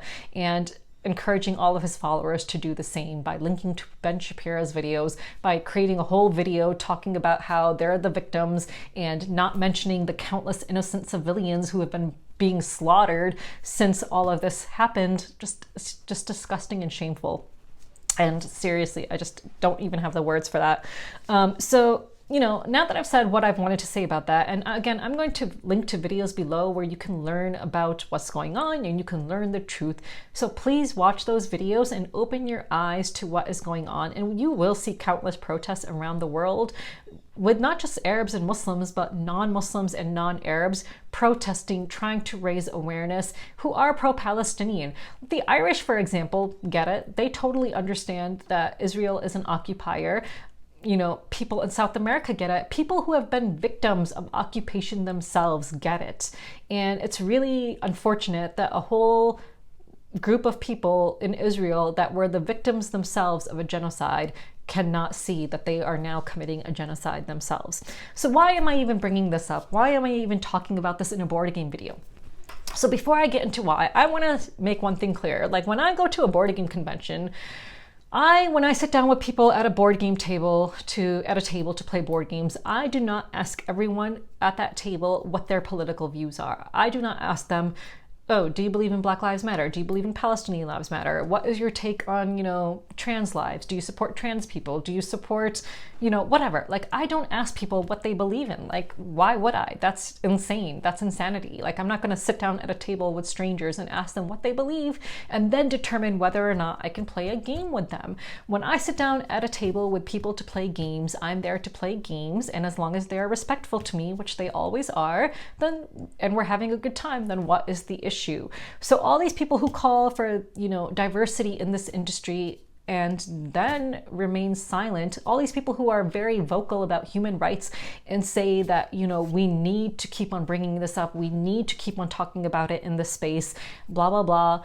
Like these people who, you know, are very vocal and then very silent about Palestinians and the genocide that is happening, like, I'm sorry, but, you know, I consider them to be sellouts, and I'm just really sick of the double standards and hypocrisy in this industry and the cognitive dissonance. So the reason I'm talking about it is because these people do have influence in the industry. So, you know, when you have people like Eric Lang, Suzanne Sheldon, Rodney Smith, and others who have been very vocal on their platforms about Black Lives Matter, supporting trans kids, about stopping Asian hate, about Russia invading Ukraine, you know, these are issues that these people have been very vocal about on their platforms. But then when it comes to Palestine, complete silence. Now you can make the argument that, oh, well, this is not happening in America, so that's why they're not talking about it. You could, you know, but then where was that argument when everyone was talking about Ukraine and, you know, making Russian publishers and Russian designers feel like that they, you know, just kind of had to go into the background and kind of hide because of who they are and being associated with a country that was attacking Ukraine. Like, where was that argument then? Oh, well, that's not America, so, you know, no. So, you know, this is an issue that they should be caring about if they claim to care about human rights. But the reason that they don't care and don't say anything is because of how this industry is very pro-Zionist leaning. So there are a lot of people in this industry who support Israel, and there are a lot of people in this industry who support Zionism, and they support the actions of Israel. And in order to not upset their designer and publisher friends who are Zionist and support Israel's actions, they remain silent when it comes to this issue, even though they are very vocal about other issues. So yet again, Eric Lang made a take which I thought was a bad take, and I called him out on it. So first, I will read you what Eric said. So Eric Lang posted on Facebook, and I'm going to just post it here so you can see it for yourself. But he said, it is absolutely reasonable and logical to be opposed to Israeli government's treatment of Palestinians while simultaneously calling for the protection of Jews in Israel and around the world. Hamas is a terrorist organization that is attacking civilians by land, air, and sea. The images of kidnapped Israelis are shocking and devastating. Given the thousands of years of persecution of Jews, please know that your Jewish friends, even if they are not in Israel, are hurting and are fearful when things like this happen, and non-Jews are silent. I understand many of us are afraid to voice an opinion because the crisis voice an opinion because the crisis there is so nuanced and hard to understand, and we are afraid of saying the wrong thing. But we can and must always use our voices to denounce terrorism and the senseless murder of civilians. Absolutely, we absolutely must use our voices to denounce terrorism and the senseless murder of civilians. But then where was the denouncing of Israel's terrorism? Israel is a state terrorist actor. So I posted on Twitter and I said, those in the board game community who are extremely vocal about BLM, trans lives, and stopping Asian hate sure are very quiet about the literal genocide of the Palestinians happening right now. Condemning the terrorist attacks by Hamas was not courageous. That was the easy thing to do. Terrorism is never justifiable. However, staying silent about Israel's state terrorism, the use of white phosphorus, cutting off access to water and food, the indiscriminate intentional bombing of civilians, and so much more speaks volumes about how so many people in the board game industry lack integrity. Not offending their Zionist designer and publisher friends is clearly more important than standing up for the truth and justice. When someone with a huge platform like Eric Lang makes a statement on his Facebook condemning the Hamas terrorist attacks, framing it as though that was the courageous thing to do, and then stays silent about the genocide of the Palestinians happening right now, it speaks volumes about how little Arab lives matter to him and how profits matter more. But this should come as no surprise, really, because 2 years ago he stood by a publisher who could not state what the difference between Black Lives Matter and Palestinian Lives Matter is. There is no difference. As a Muslim woman of color who is of Middle Eastern descent, I'd much rather play board games with someone who has stayed silent about all human rights issues than those who are selective and show their clear biases against Arabs and Muslims.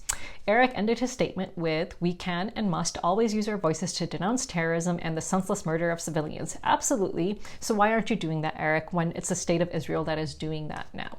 Meaning that the state of Israel is now the terrorist, and that has been very clear. Eric has been dead silent, and by me calling him out on this, he accuses me of harassment and bullying and trying to chase clout, which is complete bullshit and makes no sense whatsoever. How is it chasing clout to call out someone who has a much larger following than you, and when you called them out 2 years ago on their bad take on Israel and Palestine, it lost you a lot of followers? So 2 years ago when Eric made a bad take on Israel and Palestine, the first thing he did was to whataboutism me. So he responded with, what about this and what about that? Do you care about this? Now when Eric talks about Black Lives Matter and people come to him, what about white lives? What about this? He shuts them down and blocks them immediately. But when I call him out for a bad take on Israel and Palestine 2 years ago, he goes to me, oh, do you even care about the Muslim Uyghurs? Do you even care about what's happening to the Muslims in China? And it's like, yeah, Eric, actually I do. And I have posted about that before, but seriously, you're whataboutisming me instead of actually examining your own take on the Israel-Palestine issue. So after responding to him, and I'm going to link videos in which I discussed all of this previously in case you are not familiar with the history of that in this industry. But 2 years ago, when I called him out on his bad take, very respectfully, mind you, I didn't yell at him. It was very respectful. And first he comes back to me with, whataboutisms, and then he reflects on things and he changes his stance and says Palestinian lives matter. And then that led to people calling me dangerous and having me blocked and unfollowed and blah, blah, blah. There was like mass calls to have me blocked and unfriended, and I've gone through all of that previously. So here we are again 2 years later with Eric now framing this as though the courageous thing to do is saying that what Hamas did is wrong. That is not the courageous thing to do. Everyone can do that. Like, everyone who is sensible and reasonable can say that what Hamas did was wrong, and it's not justifiable. Anytime a terrorist organization does something, condemning the terrorist organization is not the brave thing to do. That is the sensible and reasonable thing to do that everyone does. It's the easy thing to do. The courageous thing to do is then to call out the state of Israel, which is now committing terrorist acts against the Palestinians, which is now committing a genocide against the Palestinians. That is the courageous thing to do. But where are all these people who, are very vocal about Black Lives Matter, about stopping Asian hate, about supporting trans lives? Where are they now? They are dead silent. You will not hear anything about Palestine from Suzanne Sheldon or Rodney Smith or any of their followers and their minions. You won't hear a word about Palestine on their platforms because they don't want to upset their Zionist publishers and designer friends, which is it's a complete lack of integrity. So here are people who get worshipped in this industry for supposedly supporting all human rights and supposedly supporting all diversity, when in fact that is not what they're doing. They are showing a clear bias against Arabs and Muslims, the Palestinians. They are showing a clear bias. They are showing very clearly that Palestinian lives do in fact not matter to them. So that is why I'm talking about this, because for people who have turned everything into an issue of diversity, of how we need more diversity in this industry, how we need to be more accepting of people. They are not accepting of Arabs and Muslims. Like, it's quite the opposite. They have shown their clear biases. And then when I called out Eric, he in response then posted some more bullshit on his Facebook. Let's see if I can find it. And of course, I'll post it up here for you guys. So again, it is not chasing clout when you call out someone with a much larger following than you do, who is got a much larger platform and has people like literally worshiping him, which is absolutely insane. That's not chasing clout, because if anything, I'm going to lose followers for this, because people are again going to say that I'm dangerous and blah, blah, blah. So in response to the tweets I posted, he then says, "Friends, I'm aware that I've got hate followers and pests dragging my shit across social media to dunk for clout, and am not bothered by it truly. The ones I'm aware of, I have blocked on all platforms," and yes, he has blocked me, "and do not give them any of my time, attention, or engagement, nor will I be bullied by harassers into debating premises I do not wish to in a public forum. They can chase their clout elsewhere. Thanks for looking at really. I'm totally fine. Life's too short to be bothered with petty and hateful drama."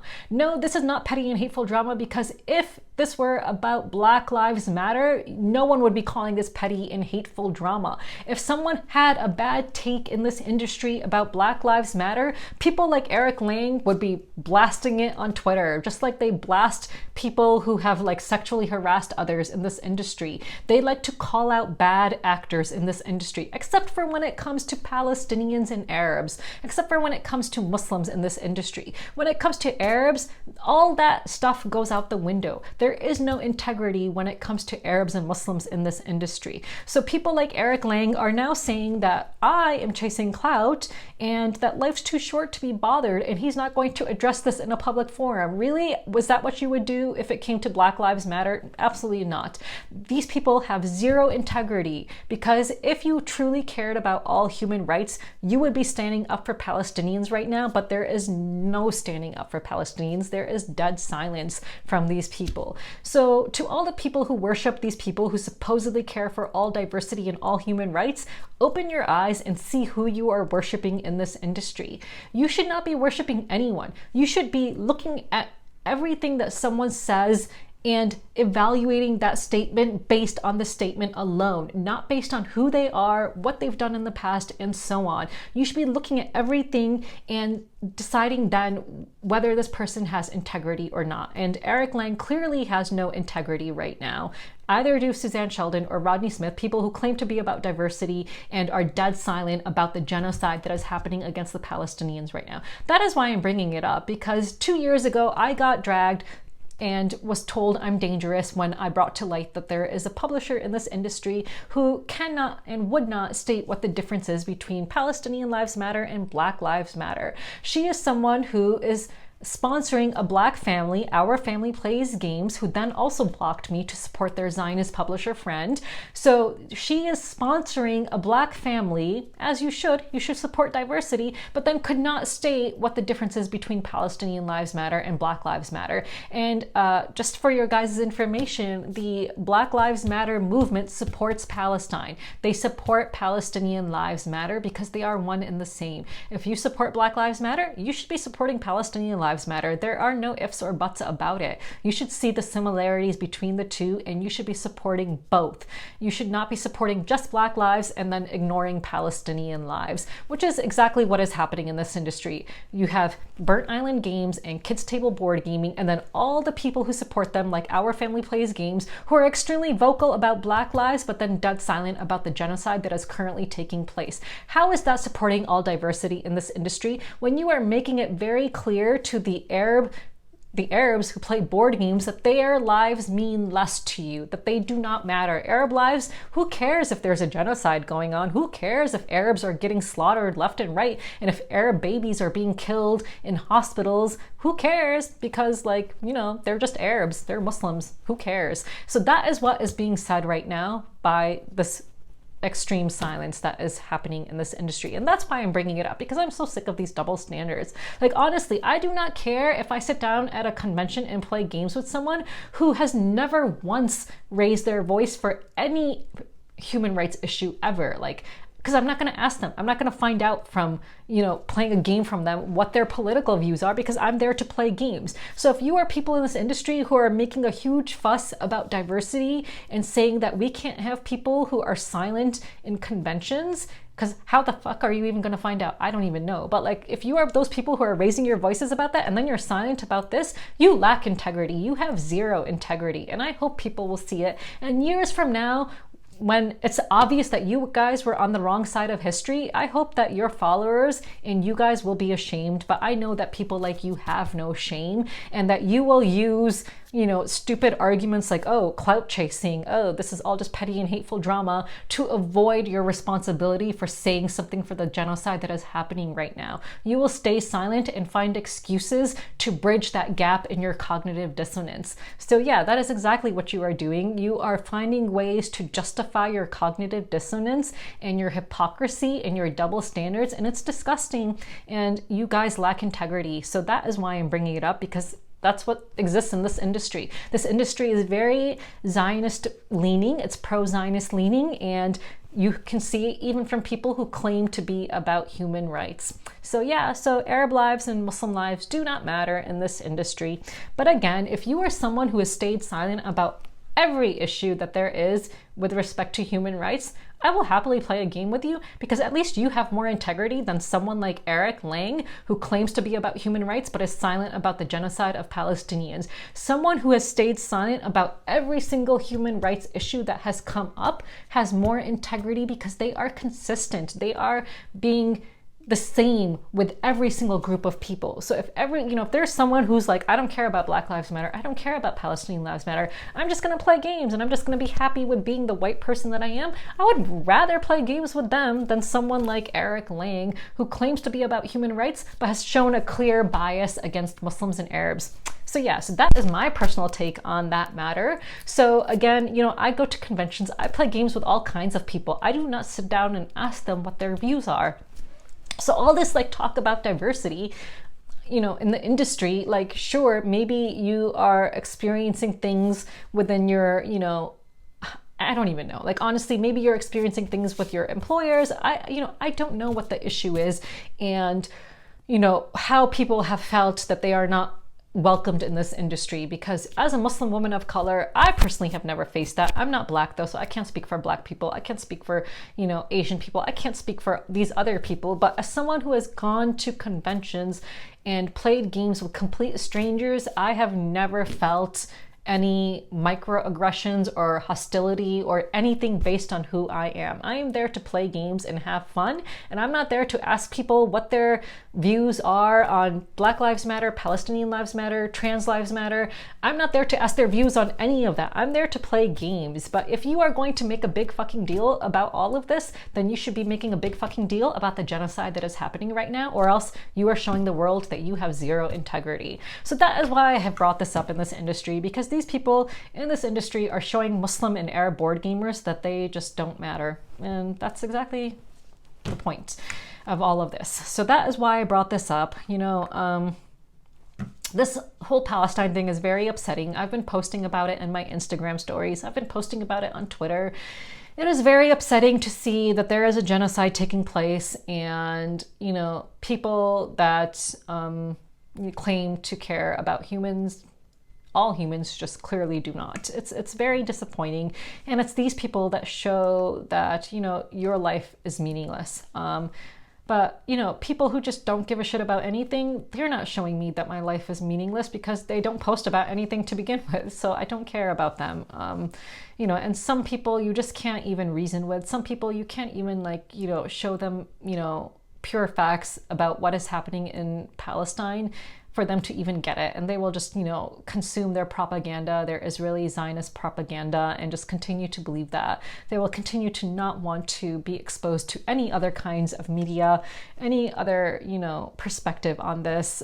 And those people, I just can't waste my time on them either. Like, I just don't have the energy for that. So I just do what I continue to do. So I believe, I'm someone who wants to be able to sleep at night. So when something is important to me, I try to actually do the stuff that is going to hopefully make a difference, and as much as I can do. So for example, animal rights, like, I love animals. So, I'm designing a game about rescuing elephants. I've volunteered at elephant sanctuaries. I was the president of the Student Animal Legal Defense Fund of my law school. I was, I've gone to protests. I've, organized, things in my law school when I was the president to educate people about what animals go through. I've written articles, currently I'm designing a board game about rescuing elephants. I care about cats. So, when I discover that there's a colony of stray cats, I start taking care of them rather than leaving it to someone else to do, and so when it comes to this Palestine issue, 2 years ago, people said that I was just clout chasing when I brought the whole Palestine thing to light, and it all started with, Burnt Island Games deciding not to let me review a game that they had told me I would get to review. And in the end, the fucking game didn't even matter. Like, in the end, it wasn't about the game. In the end, I couldn't care less about that game. I have no interest in that game. In the end, it became about how the industry showed that Arab lives just do not matter.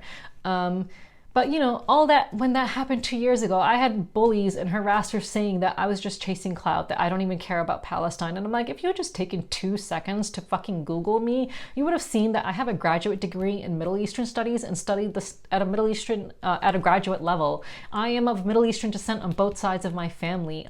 Both of, my ancestry on both sides of my family can be traced to Prophet Muhammad. And I can see exactly where my ancestors lived and what time periods, what their professions were through these family history books that I have that go all the way back to Prophet Muhammad on both sides of my family. And yet I was raising this for chasing clout. Like, these people just make no fucking sense when you call them out for their behavior, which contradicts the things that they say. When people contradict their own beliefs and then they try to justify those contradictions, that is what cognitive dissonance is. And that is what we are seeing from Eric Lang, someone who claims to be for all human rights, now trying to justify his silence about the state terrorism that Israel is committing. But anyway, it's all just so very exhausting, but I've been posting about it, and again, it's not about me in the end. It's, it may be exhausting for me, but I can be exhausted. Like, I'm not the one who is in Palestine right now, suffering, having my family killed, my friends killed, seeing entire families wiped out, like families that will no longer exist because every last person in that family has been killed. Like, it's, I'm not the one dealing with a genocide, but I have a voice and I have a platform, which is why I'm saying something. So that's why I've been posting stories on, on Instagram, talking about this issue. That's why I've been talking about it on Twitter, because it's the least I can do when it comes to what is happening in Israel and Palestine right now. It's the bare minimum. The bare minimum anyone can do is just post something on social media. And if you ask, what does that even do? What does posting on social media do? It does a lot. Like, Israel has, gone back on stuff that they said because of the, pushback that they've gotten on social media. Like, when they first claimed, when they first acknowledged that they were the ones who bombed that hospital, and then all the pushback they got, all of a sudden you see them trying to shift blame to Hamas. Like, all of a sudden it's like, oh no, Hamas did that attack, not us, because like now you see all these countless dead civilians, and it's like, oh, first they were super proud of the fact that they bombed the shit out of this hospital and killed all these people, but then when they saw that people were not happy about it,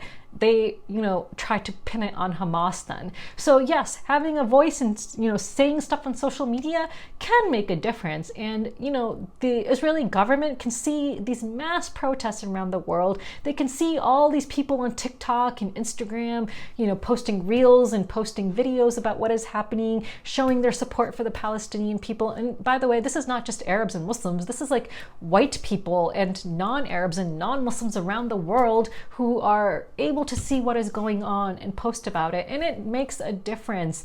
And hopefully it educates people who have been exposed to only one side, the Zionist side, the propaganda on media, you know. And as a Muslim woman in this industry, and like the sole Muslim woman, I think, I mean, there are a few other Muslim content creators, but one of them I actually got into it with on Instagram because he has not posted a single thing. This Muslim content creator on Instagram, who's also on TikTok, he's not on YouTube, but he has not posted a single story or anything in support of Palestine. And I messaged him after I saw that he had liked some Zionist propaganda shit, and then he claimed it was accidental and blah, blah, blah. But like, he refuses to use his platform because he doesn't want to lose followers.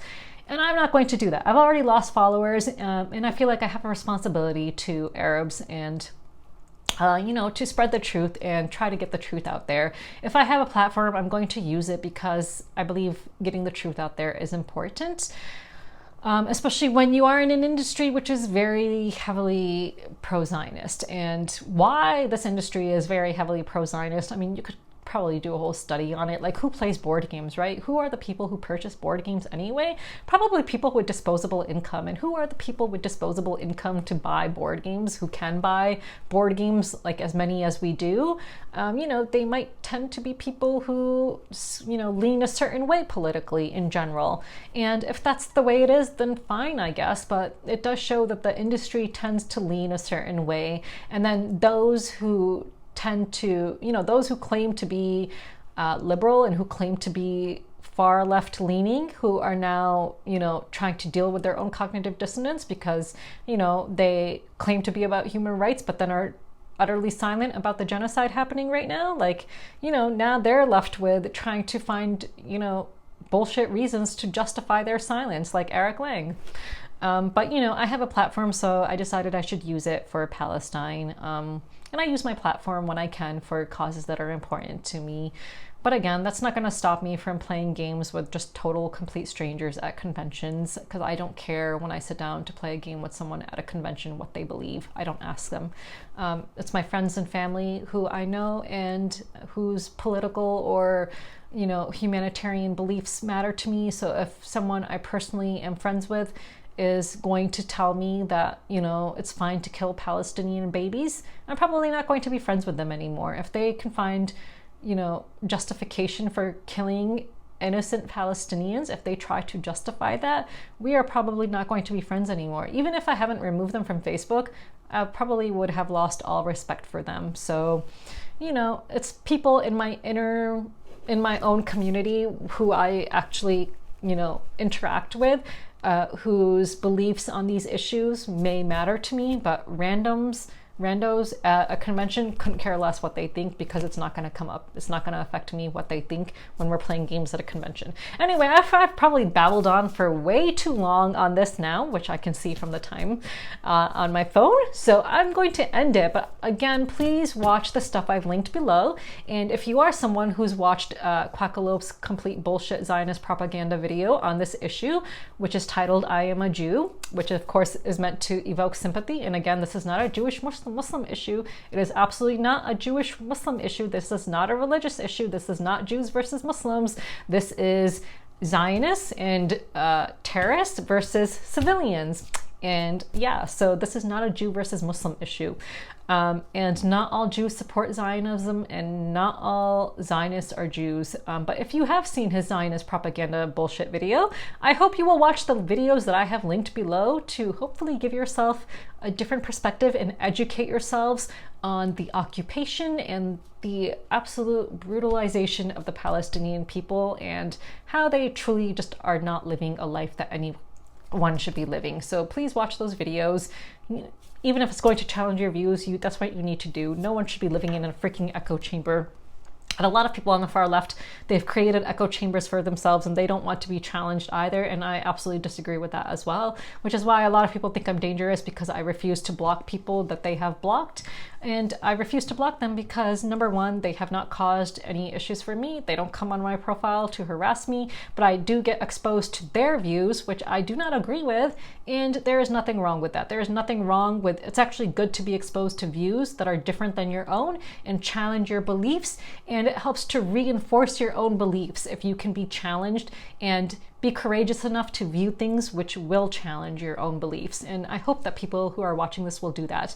And if I have lost subscribers as a result of this whole segment, then so be it. You know, it is what it is, as people say. So moving on, and let's end this video with the question of the week. The question of the week. So there are two questions of the week. The first one is, what is the best trick-taking game in your opinion, and what makes it the best trick-taking game? And the second question is, what is the best autumn-themed game? Because I love autumn, and of course that one is inspired by the game Leaf, and I want to know what other autumn-themed games there are that I should be checking out. So if you could answer those, and until next time, bye!